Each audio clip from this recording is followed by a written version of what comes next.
Evrenin iki güçlü kaynağı var. Bolluk evreni ve kıtlık evreni. Bu iki kaynak sürekli sana hizmet etmek için çalışıyor. Hangisiyle daha güçlü bir bağ kurarsan o senin hayatını yönetmeye başlar. Eğer kıtlık evreniyle güçlü bir bağın varsa sürekli maddi sorunlar yaşar, paraya tam yaklaşır gibi olur fakat son anda aksilik çıkar ve parayı kaybedersin. Çünkü kıtlık evreni sana en iyi şekilde hizmet ettiğini düşünüp bolluğu senden sürekli uzaklaştırır. Para sana gelir ama hiçbir zaman sende kalmaz. Tadını çıkaramazsın. Hızla gelir, gider. Eğer bolluk evreni ile güçlü bir bağ kurmuşsan, para kolayca hayatına akar, şansın hep açıktır, maddi konular senin için sorun olmaz. Çünkü bolluk evreni senin seçtiğin konfor alanına göre kazancın gelir ve sürekli artar.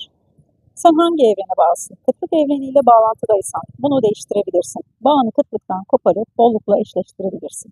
Bu bir süreç ancak bunu günlük olarak yapacağın küçük çalışmalarla değiştirebilirsin. Nasıl yapacağını açıklamalara bırakıyorum.